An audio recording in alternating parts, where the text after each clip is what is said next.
Delsing spent 25 years on the PGA Tour and is a lifetime member of the PGA Tour and PGA of America. Now he provides his unique perspective as a golfer and network broadcaster. It's time to go on the range with Jay Delsing. On the Range is brought to you by the Gateway section of the PGA. Hey, good morning. It's Golf with Jay Delsing. I'm your host, Jay, and the chair to the right meet is occupied. Pearly, welcome back. I'm in for a cameo performance. Ready to roll. That's Let's go. Say. All right. So should we skip the social media? No, everything's fine. Everything's good? Okay, cool. So, social media update. Check that box. We segmented the show like a round of golf. The first segment is the on-the-range segment. It's brought to you by the Gateway PGA. Please help me congratulate the 300-plus men and women in our section that are helping to make our golf experiences better. Please support them any which way you can. Also want to thank Bob and Kathy Donahue at Donahue Painting and Refinishing, 314-805-2132. I've gotten to know these two wonderful human beings. I just love these guys, and they do great work. Inside of your house, outside of your house, give them a call. All right, Pearl, we got a cool interview with Martin Brodeur.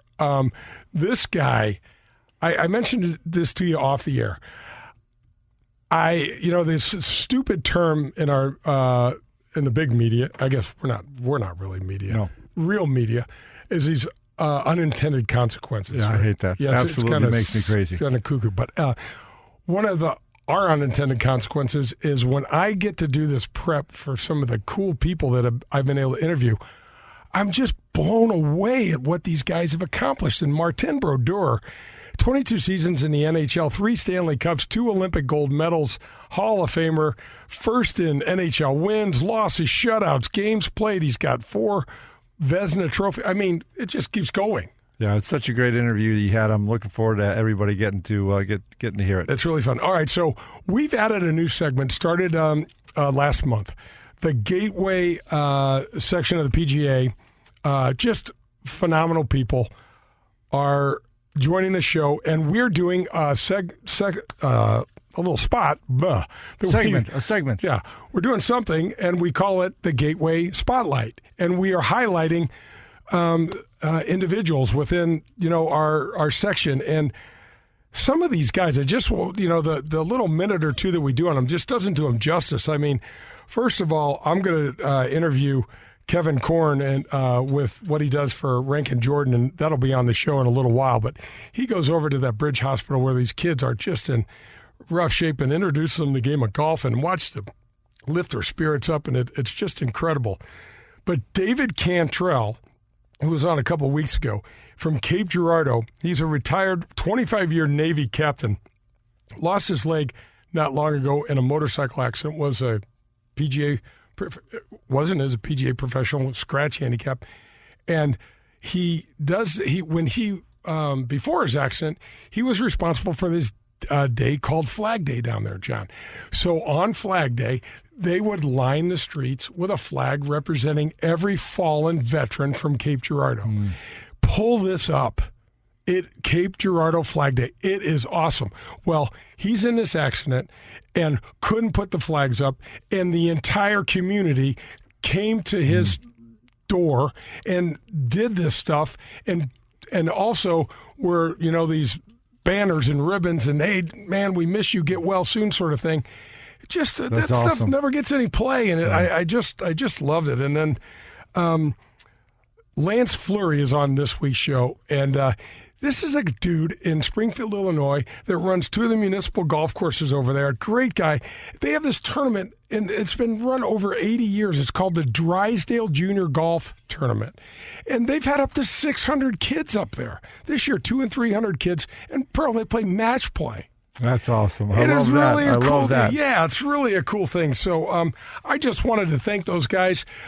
Keep your ears open for more of these spotlight events. And there's so many of these men and women in our community that are doing these things like that. We just want to kind of highlight them and give them a little heads up.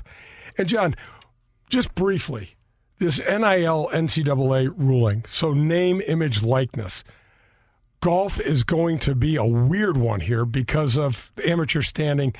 I don't know. The USGA says they're going to come out with something in January. You got any thoughts on it? Well, I'm with you. I think it's going to be a tough one because then they're going to change all amateur status throughout because of what college is doing. I can't imagine them doing that. Maybe they will. Is USGA going to go down that route? Is the Masters going to go down that route for the kids that qualify from winning the USAM, Mid-Am, that type of stuff, British Am? It's going to be kind of a wild one.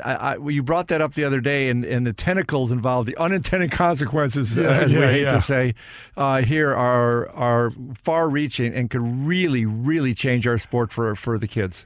I want to give the quick tip of the CAP segment. It's brought to you by Dean Team of Kirkwood, 314-966-0303. I want to tip my cap today to the Evans Scholarship Program and to all the clubs and courses everywhere that support caddies and caddy programs.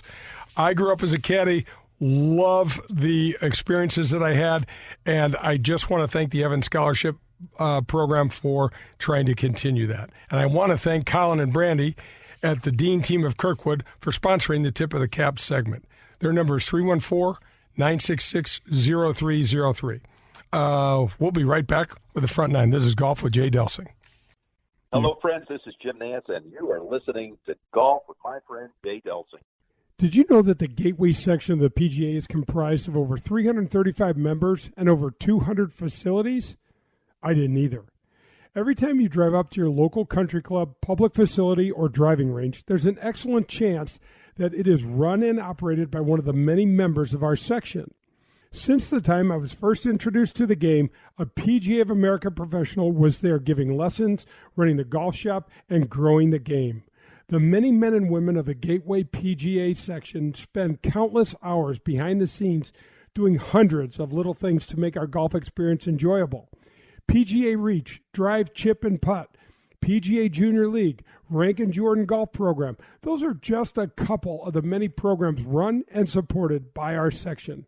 To learn more or to find out how you can get involved, go to gatewaypga.org, the Gateway PGA, growing the game we love. Are you looking for a great career?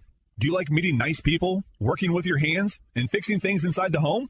Marcone Appliance Parts Company would like to encourage you to consider a high-paying career in major appliances repair and service.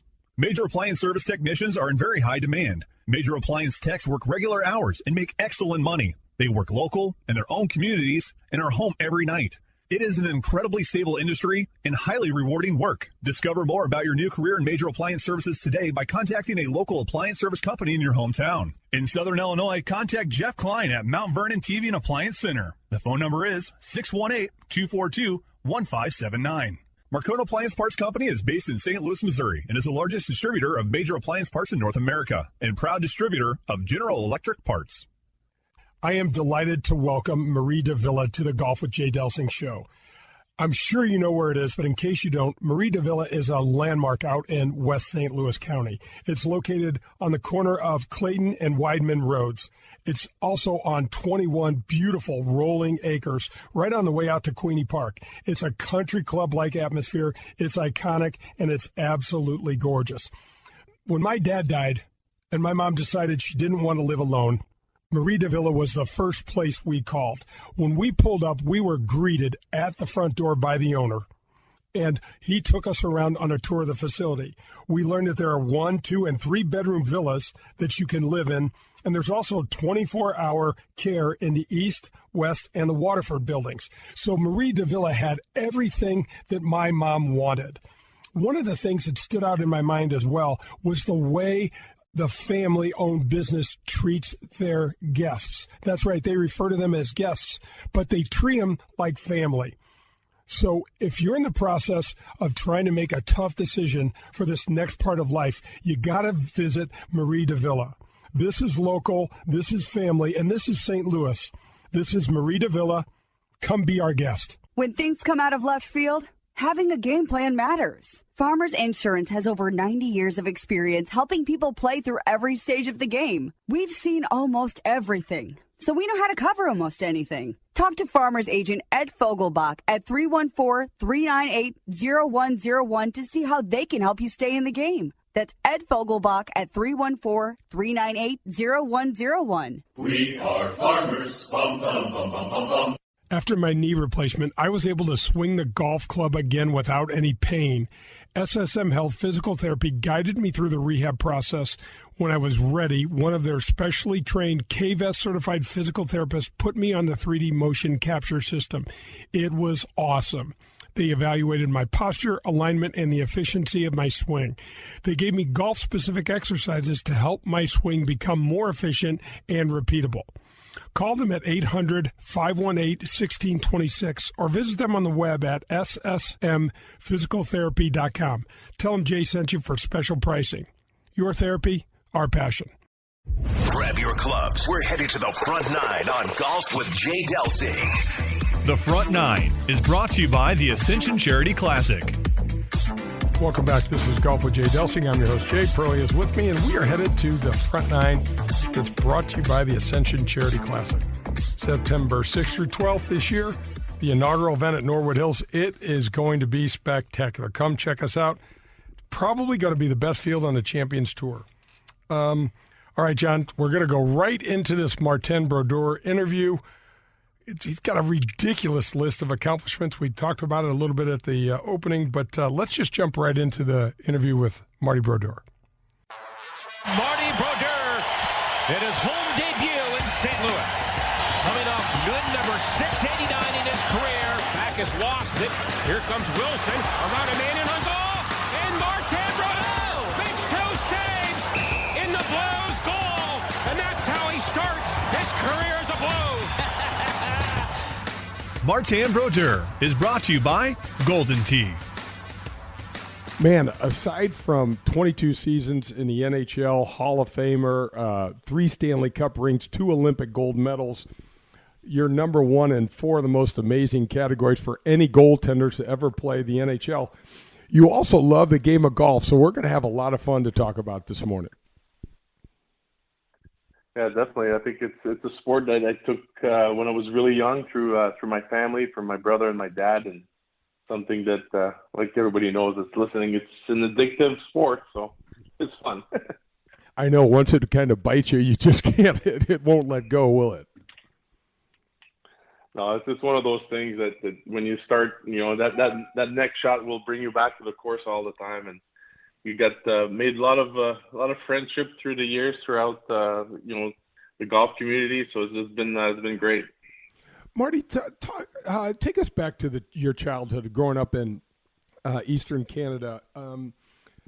Your dad played on the 1956 Team Canada team, didn't he? Yeah. So I grew up in Montreal. My family was heavily involved in sport. My dad was he played hockey at a young age and was able to represent Canada at the Olympics in 1956 in Italy. Was the winner of a bronze medal that year. And he became a sports photographer from there, working for the Montreal Canadiens, the Montreal Expos, the Alouettes, and the Canadian Football League. And my big brother was a baseball player, played AAA ball for the Montreal Expos. And so I grew up right in the thick of things, kind of try to understand a bit what athletes are all about, just because my dad had to deal with them as a photographer, and knowing what my brother had to go through to in his career in baseball. So I was pretty fortunate to have a upbringing the way I did. Yeah, it's as I look back at it, Martin, with my dad playing baseball, there were things that I learned that I had knowledge of that I had no idea I had learned, until I needed them and went through it.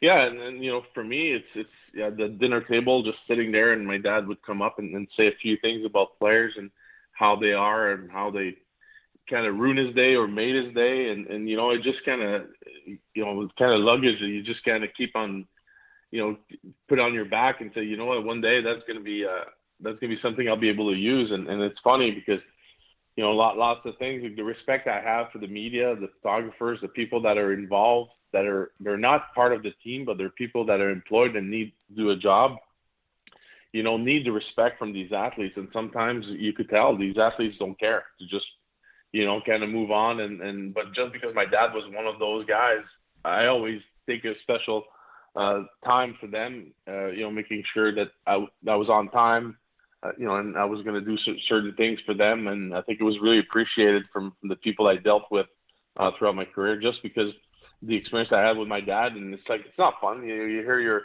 your idol and the guy's like 20 minutes late for a meeting. Next thing you know, my dad's not home for dinner because of that guy, And so these are things that stays with you. It's interesting, there were such similarities in the way we grew up, Marty, because the dinner table was like where everything happened. Everybody kind of recanted their day, and it sounds like you guys had the same thing. Yeah, and I try to do the same thing with my kids now. I think we sit there, we put the phones away, and we just talk about our day. I think,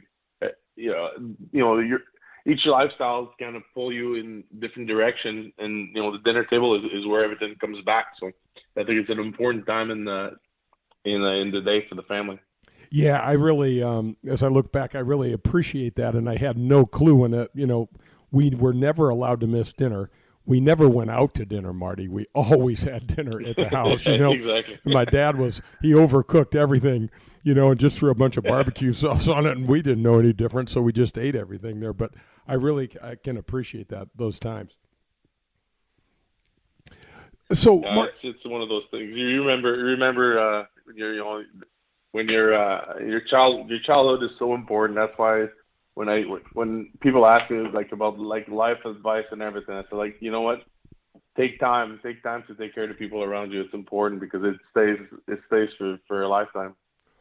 Yeah, that journey. I mean, having your dad be a player and a bronze medal winner at such a high level, and then also being a photographer at such a high level. I mean, those are two great perspectives.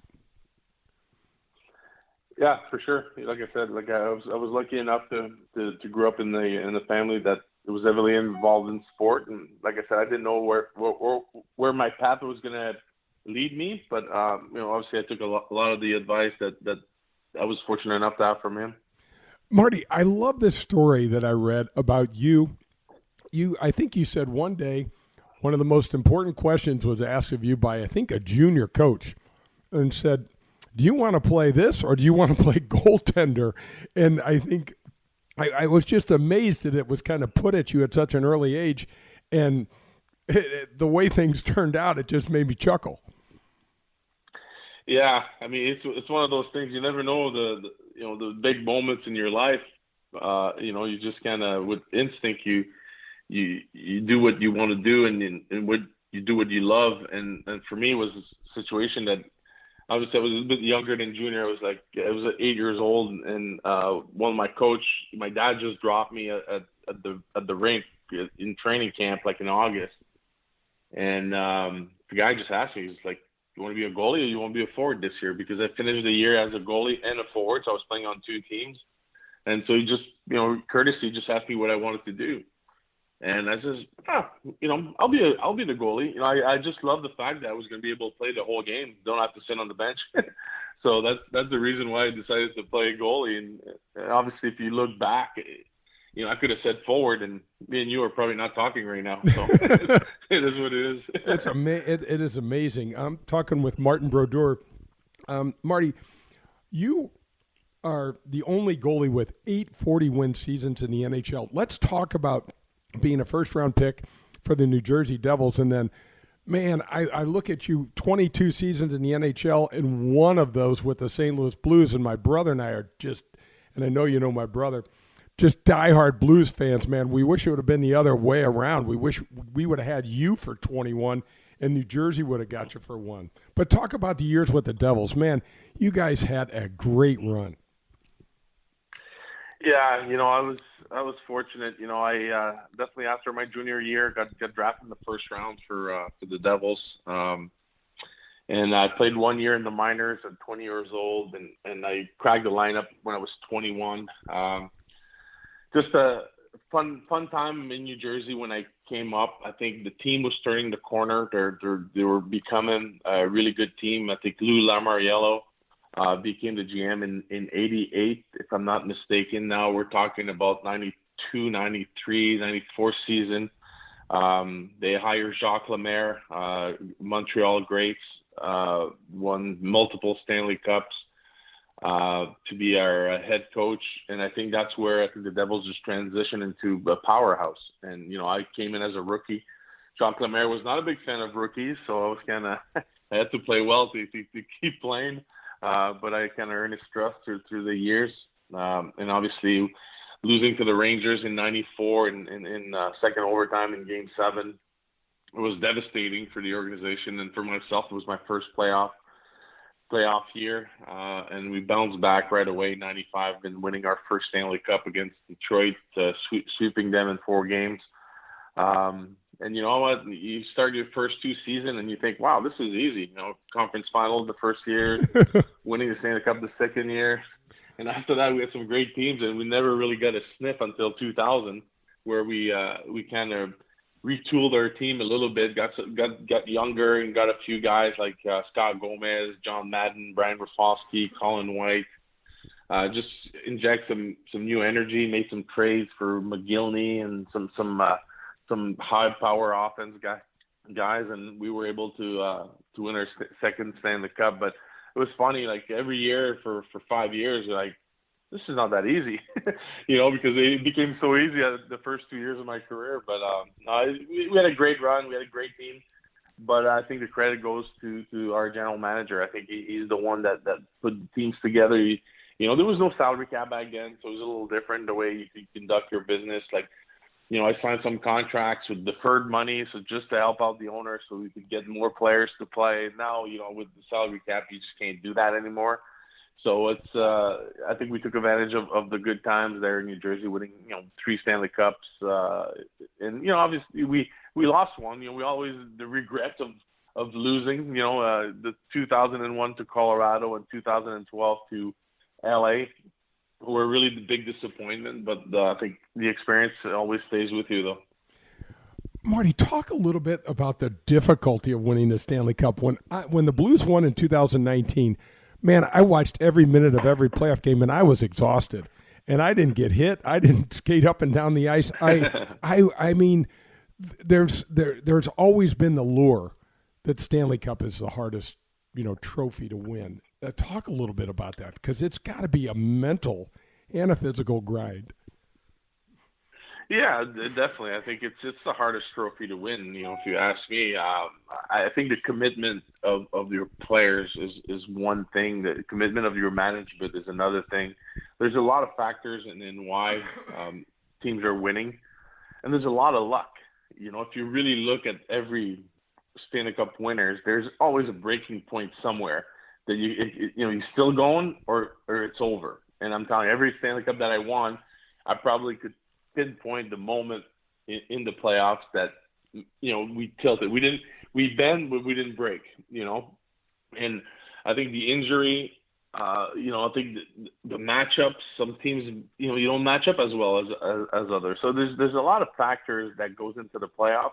And after that, it's the grind. Like who the players will be able to play with injury, who's gonna bail on you, the guy that's going to come in. We have, we call them the black aces, the people that practices but don't play in the playoffs, are probably one of the guys the most important, because you know what, they'll get injected in the playoffs at one point, and it's how they perform. It can make a big difference. Like your top players will always your top players. They're always going to be there for you. But what makes a difference, and then you saw yesterday in the game with Tampa, is the third, fourth line guys. They score goals in the playoffs, and that's the depth of your organization. It becomes into play. So, I totally agree. People always ask me, what's the difference between winning a Stanley Cup or a gold medal, and my answer is Stanley Cup, you win it with your family. You go to war for, sometimes it's 4 or 5 years. You've been a teammate with the guy for a long time before you're able to hoist the Stanley Cup. And other times it's guys that are coming in just at the trade deadline. And, now you become friends, and this guy never won a Stanley Cup. We've won 2 already.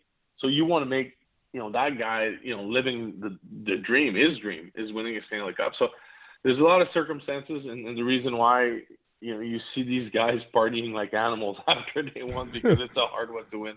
Oh my gosh, it is. Talk a little bit, Marty, about the Brodeur rule. I'm fascinated by this because I can remember when they first instigated it. I think it was in 05 and 06, and it was all based around you were a great puck handler. And the funny thing that, as growing up as a kid, Marty, that I thought, and I don't know much about hockey, I just love the game, but I thought the goalies would mess the puck up more than they handled it well. And when they put in this rule, they did it because you handled the puck so well and could relieve a lot of pressure off of your defenseman, couldn't you? Yeah, I mean, that's one of the things that I took a lot of pride in my puck playing ability. That was one thing that I worked hard at it when I was young. I think it takes a lot of hockey sense. It's a skill and something that I had that not many other goalies had. And, obviously more and more that I played in the league, more and more other goalies would start playing the puck also.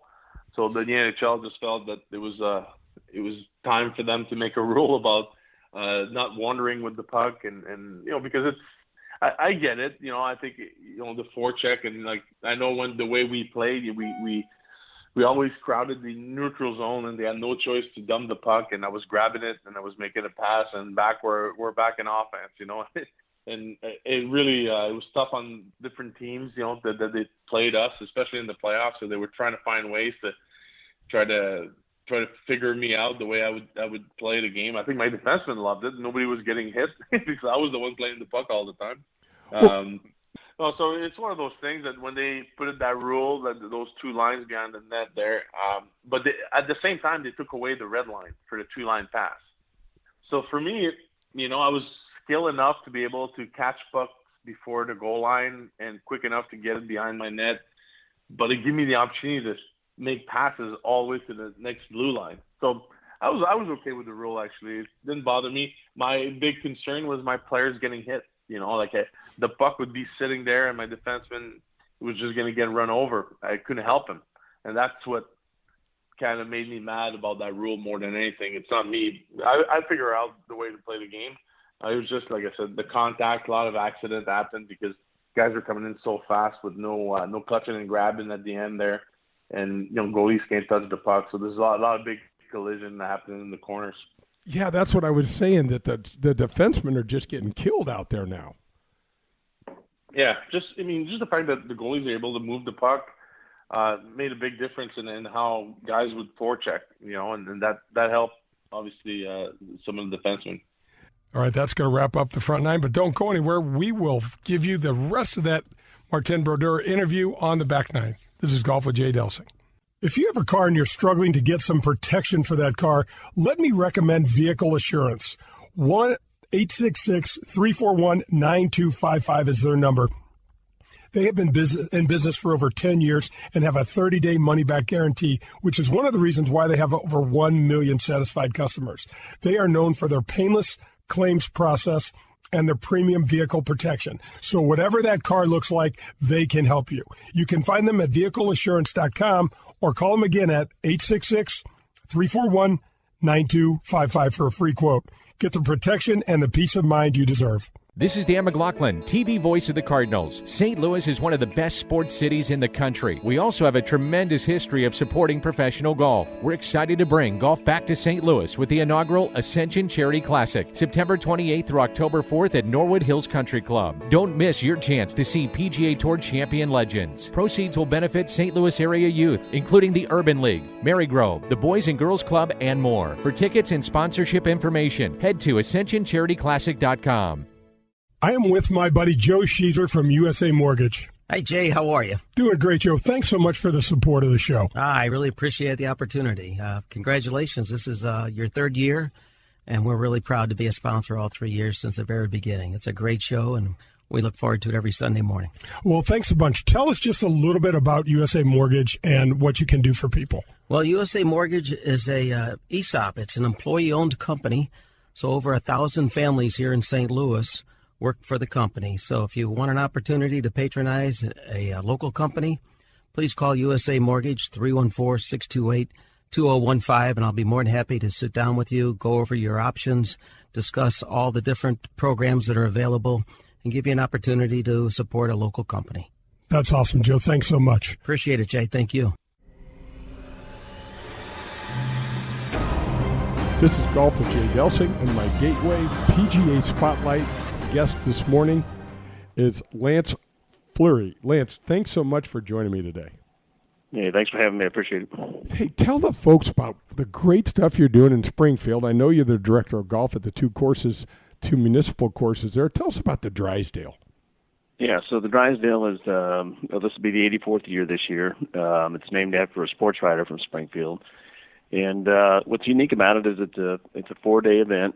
First day is stroke play, then we put them into brackets, and they play match play for the rest of the week and get them down to 2 players per flight on Thursday. So really neat opportunity. And we've been fortunate to have Kone Elevator sponsor it the last couple of years. So we're excited to get this one going. It's July 12th to the 15th.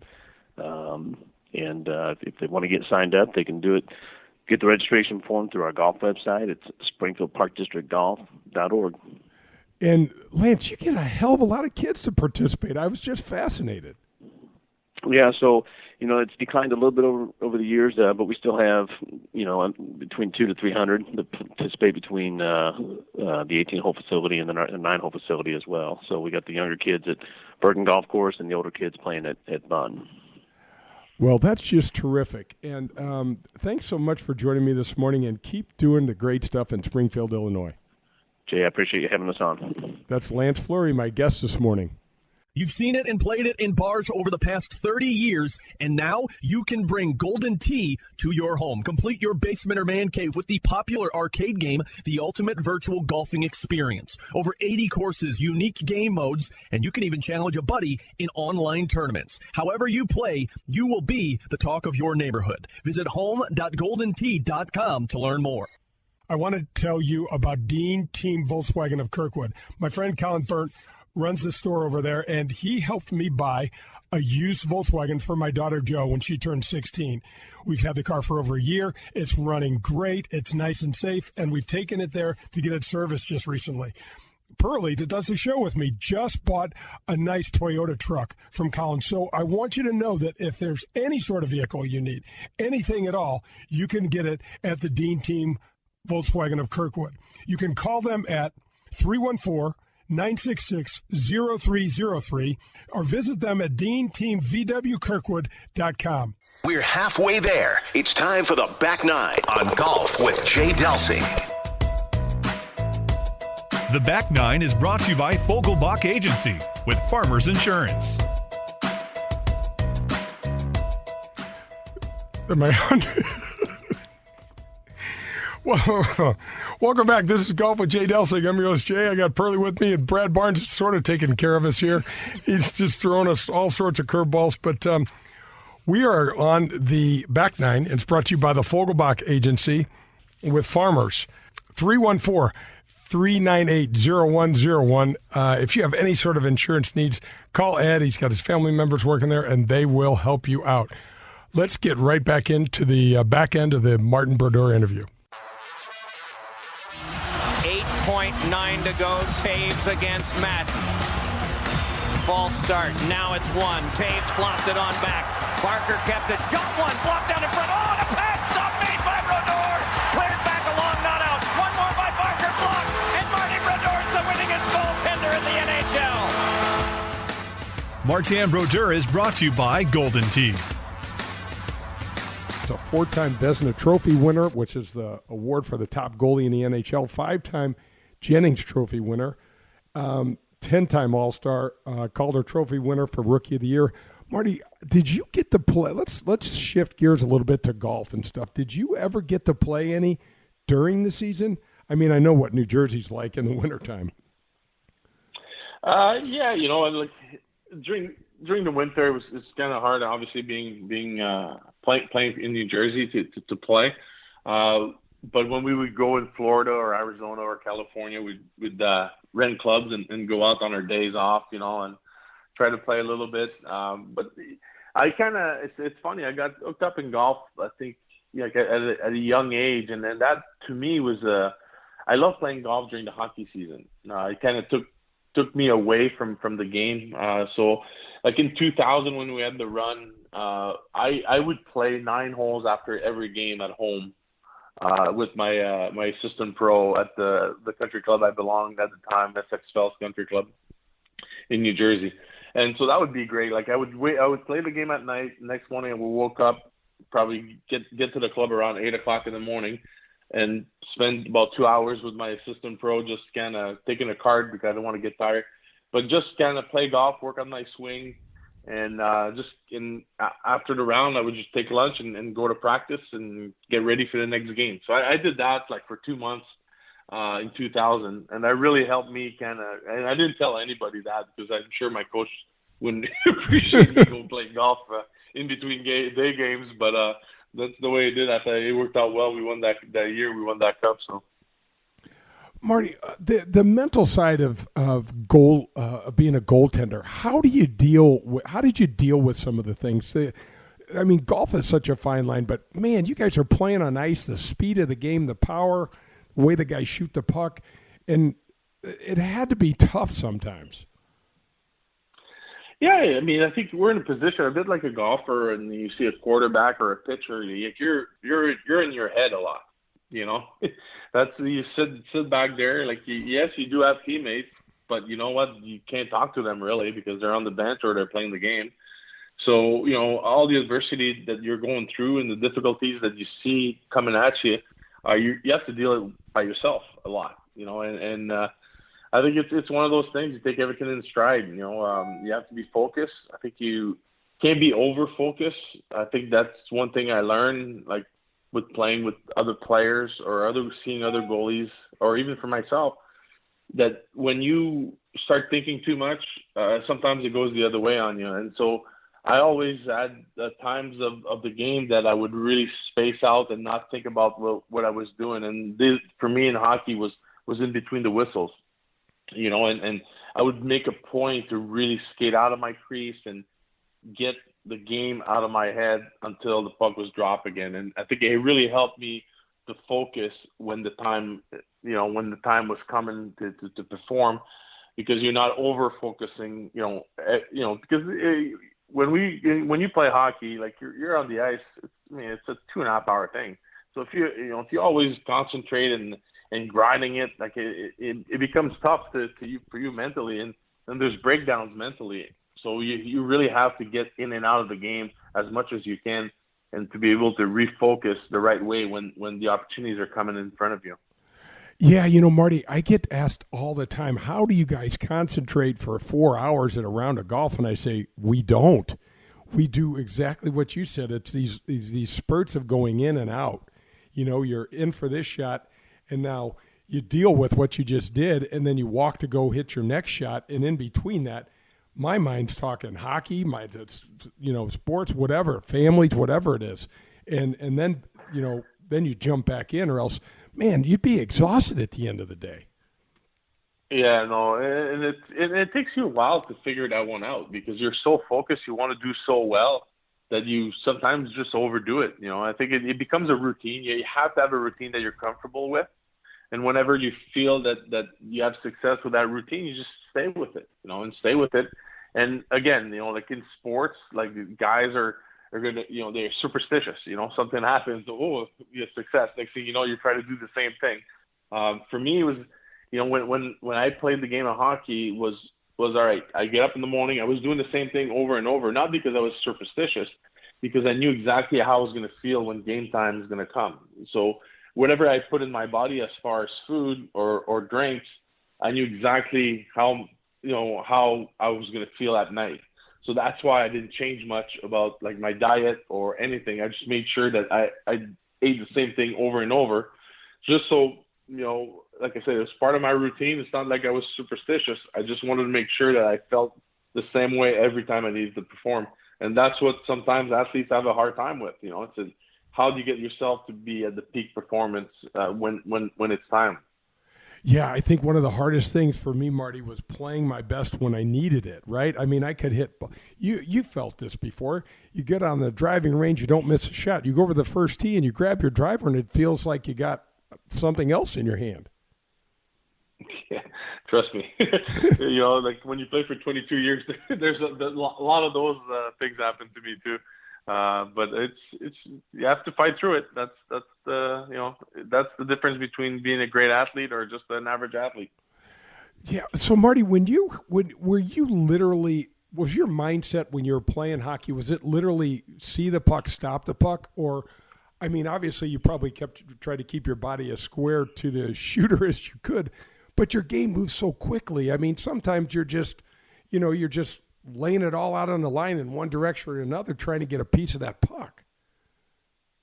Yeah, a lot of it is positioning. I think you have to keep your eye on the puck, obviously. But the game is so fast with some of the screens that you have in front of you, some of the deflections.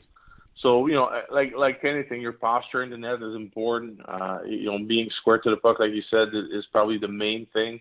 But you have to anticipate. You have to have some hockey IQ to understand where the puck's going, how players are thinking, and what are their habits as far as shooting. And that's all the homework you do before a game, knowing that Ovechkin is going to be at this spot at all times. So, or for me back then when I played the Blues, I knew exactly where Brett Hall was all the time because I knew he was going to probably score on me if I don't pay attention, so I knew exactly where he was, but I didn't have to look at him the whole time. I just knew where he's at. And these are just homework as a goalie you have to do if you want to be successful, just to be a bit ahead of the game, just knowing what tendencies our players have. Yeah, Marty, tell us a little bit about your 1 year in St. Louis. It changed you a little bit. You think differently about our town now, don't you? Well, to be honest, I didn't have any opinion on your town because I was never really here. I was in and out, But listen, it changed our lives. My wife and I and my son Max live here now for almost 7 years. But it's kind of blessing in disguise a little bit. I played my whole career in New Jersey.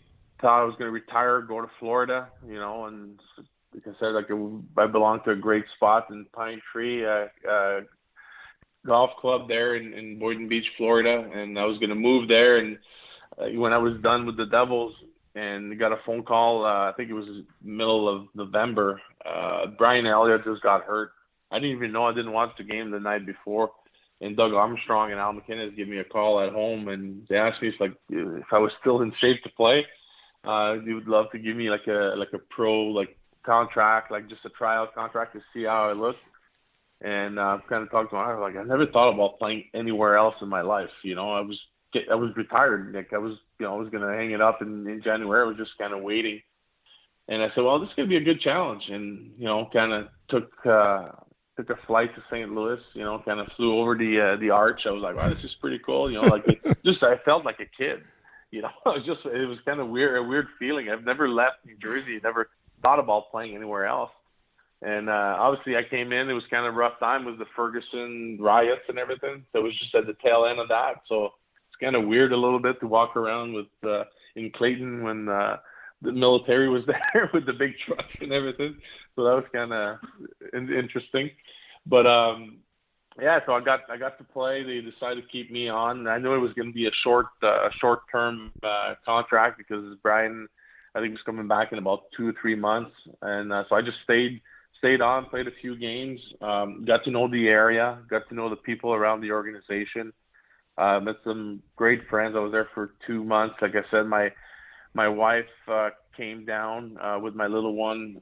We put him in daycare school here in somewhere in Clayton, I think.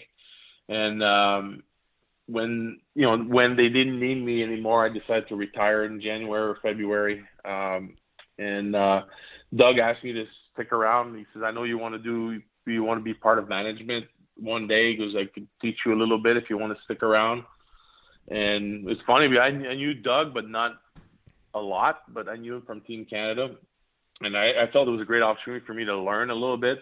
And, my family was already here, so it was an easy thing to do. And so we did that for the rest of the year. And he offered me an assistant general manager job for, signed me to a contract for 3 years with him and kind of stayed. And, we never left, just like I said, my wife loves it here. I love it. I work in New Jersey now, but I commute back and forth I think they're pretty lenient on my time over there, so I'm able to kind of meet what I want to do in hockey management and family life in St. Louis. Has been great. Which place has more favorite golf courses for you? Oh, you know what? That's a toughie. St. Louis is a bit of a sleeper, but obviously in the New York area, it's kind of pretty good. The Baltusrolls and the Plainfields, and I'm a member at the Essex County Country Club. Oh, that's beautiful. Old courses. Obviously, sorry. You go in in the Pennsylvania. You have Marion right there. You got Pine Valley. That's not too far. So I think there's more quantity, but I think St. Louis, I belong to Boone Valley, and it's a pretty special place. Very special. It's a small membership, and we get to play as much as we can there, and it's a nice drive to get all the way to Augusta, Missouri there. And I'm at Meadowbrook also. That's more of a busier club, but a great track, and made a lot of friends through some of my golf membership. Like I said, I'm kind of an addict about golf. I think every house that I have, I have a golf club. I'm a member somewhere. So I enjoy the game. And my family, my son right now is in Florida, staying at my house, try to make it on some of the mini tours and stuff like that. So it's kind of nice to see too. Now, Marty, I knew that about your son. I wanted to ask you, does he come to you for any mental advice? Because there's so many similarities. Yeah, he does. He does a little bit. I think I try to make him learn the hard way at times. I think it's important for him to get it. But he does have some questions. I was on his bag. We did the Q School for the Mackenzie Tour. I think it was I would say maybe in March or something like that. So I was on the bag for four rounds with him, caddying him. And, I kind of saw a little bit some of the stuff that he needed to kind of work on, and the way he's conducting himself. But it's tough. I'm not a pro golfer, and I'm not that good at it. I'm a 9 handicap, so it's not like I'm killing anybody here, and I can't really give advice. But I think on the mental part, with what I've accomplished, I think there's a lot of things that could really help him try to kind of figure it out. Yeah, absolutely. What's your favorite part of the game? Do you have any good golf stories that you could share with us, with maybe some of your NHL buddies or anyone? Well, yeah, I got a bunch of them. I think I was fortunate enough to have three hole-in-ones, Wow. And so I always say my favorite one. It was on Father's Day. I don't know, it's a bunch of years back, and I was playing with all my three sons at the time. Now I have four, but my little one wasn't born, and they were killing me. They were playing better than me, and I was able to hit a hole-in-one right in their face. So that was kind of that was the fun one. But I got a good, like I said, I've been fortunate. I played a lot of golf, and last Thursday, I don't want to offend anybody with politics here, but I got a phone call from a course in Bedminster, New Jersey, and it was the head pro, Mickey Gallagher, called me, and he says, well, 45 would like to play with you tomorrow. Are you available? And I was like, 45? What's 45? And now I kind of put it together. It's Donald Trump. So I got to spend the whole day with him, played a round of golf, had lunch, and we barely talked politics, and it was just kind of fun to be with the president of the United States playing golf and have Secret Service around you, like snipers around. It was kind of pretty cool. All right, that's going to wrap up that interview. Pearly, give me a quick hit that you took away from that interview. The first parts of it, especially his calm demeanor and the connection with family, sitting down for family dinners. You and I just love that. And then his love for his father, just great. Yeah, that was there's much more. We're going to, let's wrap up this back nine. Come back for the Michelob Ultra 19th hole. We'll break down the rest of that Martin Brodeur interview. This is Golf with Jay Delsing. This is Bill DeWitt III, president of the St. Louis Cardinals, and you're talking to Jay Delsing. And wait, sorry, what's the name of the show? Golf with Jay Delsing. Oh, okay, let me start it. Hey, Jay Delsing here for SSM Health Physical Therapy. Our golf program has the same screening techniques and technology as the pros use on the PGA Tour. That's right. SSM Health Physical Therapy has Titleist Performance Institute trained physical therapists that can perform the TPI screen on you, as well as putting you on the KVES 3D motion capture system. Trust me, I've been on it. It is really cool. Proper posture and alignment can help you keep it right down the middle. There's 80 locations in the St. Louis area. Call them at 800-518-1626 or visit them on the web at ssmphysicaltherapy.com. Your therapy, our passion. Are you looking for a great career? Do you like meeting nice people, working with your hands, and fixing things inside the home? Marcone Appliance Parts Company would like to encourage you to consider a high-paying career in major appliances repair and service. Major appliance service technicians are in very high demand. Major appliance techs work regular hours and make excellent money. They work local in their own communities and are home every night. It is an incredibly stable industry and highly rewarding work. Discover more about your new career in major appliance services today by contacting a local appliance service company in your hometown. In St. Louis or St. Charles County, contact Brian Probst at AAA Home Services. The phone number is 636-299-3871. Marcone Appliance Parts Company is based in St. Louis, Missouri, and is the largest distributor of major appliance parts in North America and proud distributor of General Electric parts. I know you've heard me talk about Whitmore Country Club. I want to thank them for supporting the show again for the third year and tell you things are going great for them. There's 90 holes of golf when you join at Whitmore Country Club. The membership provides you access to the Missouri Bluffs, the Links of Dardenne, and the Golf Club of Wentzville. Cart fees are included. There's no food or beverage minimums and no assessments. 24-hour fitness center is fantastic. There's 2 large pool complexes and 3 tennis courts. Stop in the golf shop. You got to see my buddy Bummer. He is an absolute great guy that would love to help you with your game and love to show you around the facility. He and his staff run golf leagues, skins games, members tournaments, couples events. There's live music. There's great dining opportunities out there, outside, inside.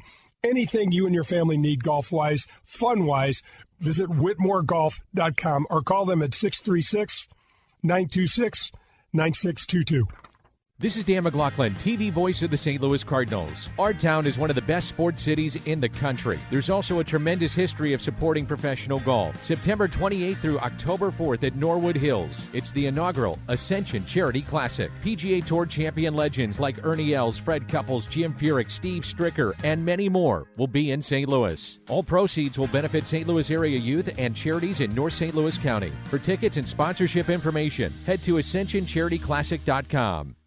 Let your local farmer's insurance agent, Ed Fogelbach, put his experience to work for you. Ed Fogelbach proudly serves St. Louis area families and businesses and is ready to review your existing policies or provide a no-obligation quote today. Call the Fogelbach Agency at 314-398-0101 to get smarter about your insurance. Again, that's the Fogelbach Agency at 314-398-0101. We know a thing or two because we've seen a thing or two. We are farmers. Bum, bum, bum, bum, bum, bum. Grab your friends, a cold one, and pull up a chair. We're on to the 19th hole on golf with Jay Delsing. The 19th hole is brought to you by Michelob Ultra.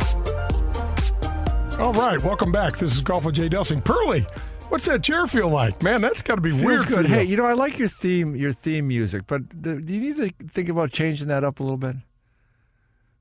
God, Nate, cut the mic. Just cut the mic. Really? Doesn't show up for weeks, months, and then starts demanding. What about? You just change the audio. I have a fresh perspective that I'm just trying to share. Is this the first time you've heard the show? How's our social media stuff doing, me? It's doing great. Oh, good. Best it's ever been. Let's change the music up a little bit. Yeah, go ahead, Pearl. Change it up. Again? Pearl, send me over a couple of samples and let me know what you think. That's the attitude. I might not be giving you my creative ideas down the line. This is Pearly, though. He is Mr. Delegator. Hey, this is what you probably ought to do. Hey, do you want to do it? I got an idea. Can you figure this out? Yeah, I got a good idea. You do it. All right. Here we go. Where would you guys be without delegation? That's all I got to say. Let's pop one. Michelob Ultra 19th hole. Here we go. All right. Martin Brodeur. I still look at, there is a rule created in the game of hockey. The trapezoid behind the goal was done because This guy handled the puck so well. Everybody hated playing against New Jersey because they blocked up the middle of the ice, so the opposing team had to dump the puck and chase it. Well, Marty'd go grab the puck and shoot it out, and they'd turn it into offense. I mean, it was everybody's getting pissed. That's how special you are when you're that creative. Yep. To, after all the years of that sport, for him to actually do something that they had to change some of the rules. That's just absolutely awesome. Bro, what about the thing when he's 8 years old and he goes into practice and the coach says, "You want to play forward or you want to play goalie this year?" And he says it's like one of the biggest decisions he ever makes. He's like, "Oh, I'll just play goalie." And here's a guy like the best all-time goalie ever. Probably. I mean, in the discussion for sure. I love what he said too. Because if I would have been a forward or defenseman, we wouldn't be having this conversation right now. Right, but Jay, that's a question I had for you.